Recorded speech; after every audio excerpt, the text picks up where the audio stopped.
This is my favorite dua for a reason. One, I'm married and I do have children and a spouse.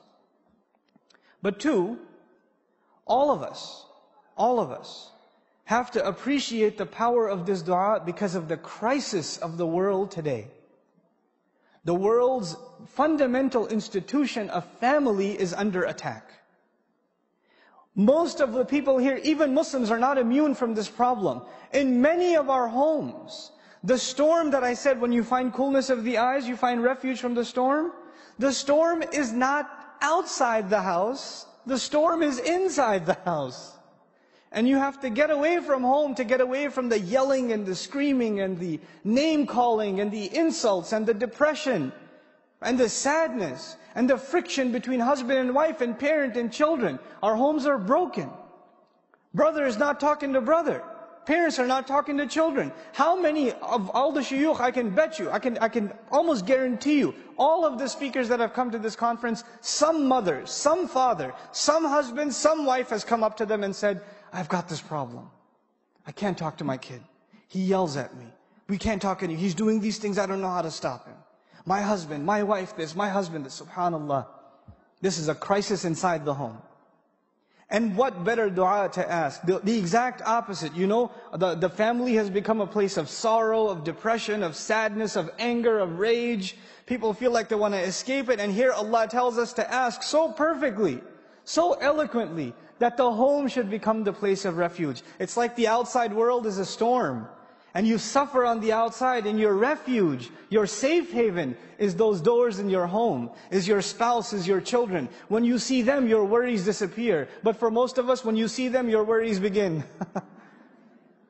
It's the exact opposite. But I want to give you a further appreciation of just this remarkable, beautiful phrase, and how it's used in the Qur'an. I want to explain this feeling to you that Allah wants us to have with our families. There's some more elaboration of those feelings. You know, some of the strongest emotion that exists in human existence, the strongest emotion I can think of is the emotion a mother feels for her child. It is the strongest bond. Many of you in the audience are married, and when you're first married, you're obsessed with the husband, you're obsessed with the wife. You are so awesome. No, you're awesome. How perfect Allah makes the pairs. I can't believe you're my husband. I can't believe you're like all weird in the beginning. Yeah. People look at you funny. You know, the guy's got a goofy smile on his face all the time. Like, you know. And the husband's name is mentioned and she gets shy. And, you know. 10 years go by. The husband's name is mentioned. Right? But anyway, before that happens, when you have your first child, the husbands will realize this. You're talking to your wife about something, the baby's in the other room. The husband doesn't even have the ears for this one. The baby just does a little, that's it, that's all it does. And guess what happens to the mother? That conversation is over. He was in the middle of telling her how his day went, and it was a really important meeting, and where are you going? What happened? Spider sense goes berserk, and you go in the other room, and you pick up the child. Nothing comes between who? Mother and child. Nothing comes between them. It is the strongest bond. Now I'm talking to the mothers in the audience for a second. Can you imagine the state of Musa's mother's heart? She puts her baby in the water.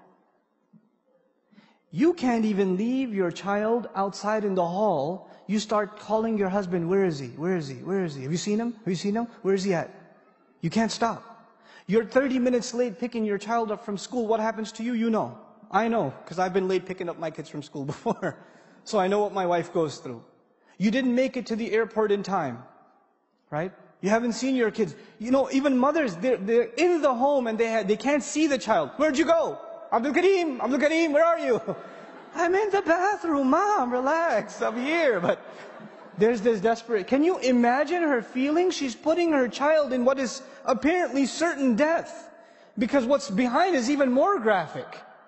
So she's in this desperate situation. And does she know what happened to the child? She does. Can you imagine not knowing what's happening to your child after you know that they're in a dangerous situation? Can you even imagine? Subhanallah. And on the other hand, I want to give you two women's scenarios. On the other hand, and I promise I'll try to finish within 5 minutes, there's another woman who's in a storm. In the same story. She's married to a really bad guy. What's his name? Oh yeah, Fir'aun. And you know, sometimes women are in a difficult domestic situation, and usually in a society like ours, you can call the domestic hotline, you can call the cops if there's abuse, whatever. Now, we don't know if there's physical abuse, but the Quran certainly indicates psychological abuse. So much so that she has to ask for rescue, right? She's in this terrible marriage, and she can't even call the cops. Well, why not? Because he owns the cops. She can't complain to the government, because he is the government.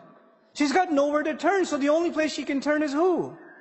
Allah. She's in the middle of this storm and she can't find a refuge. But when this baby washes up, you know what she says now? Think about this. She picks up the child and she says, قُرَّةُ عَيْنٍ لِي.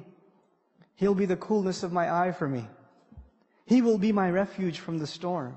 He will be my only source of joy because I'm in the middle of sadness.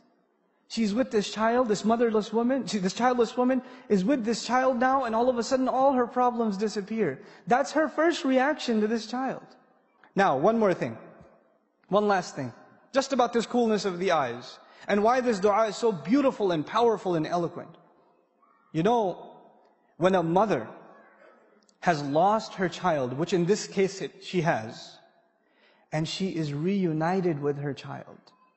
Can you imagine the feeling of a mother whose child was lost and then she was reunited with it? Can you imagine the tears of happiness? Can you imagine that emotion?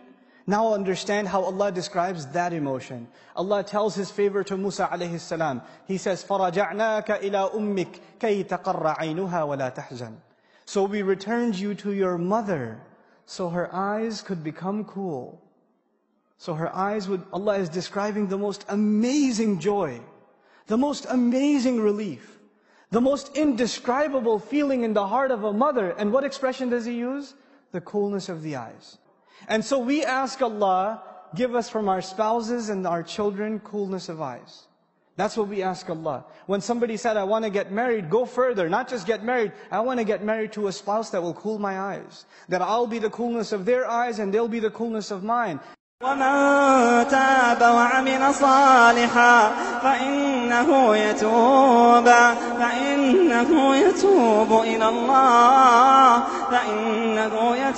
إِلَى اللَّهِ مَتَابًا وَالَّذِينَ لَا يَشْهَدُونَ الزُّورَ وَإِذَا مَرُّوا بِاللَّغْوِ مَرُّوا كِرَامًا وَالَّذِينَ إِذَا ذُكِّرُوا بِآيَاتِ رَبِّهِمْ لَمْ يَخِرُّوا عَلَيْهَا صُمًّا وَالَّذِينَ إِذَا ذُكِّرُوا بِآيَاتِ رَبِّهِمْ لَمْ يَخِرُّوا عَلَيْهَا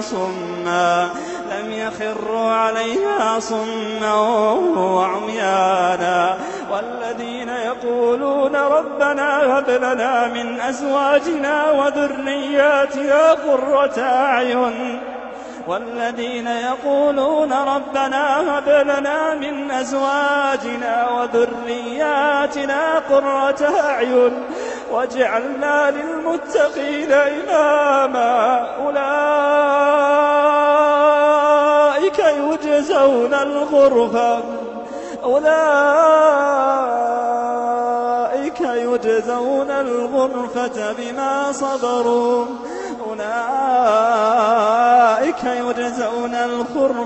بما صبروا ويلقون فيها تحية وسلاما.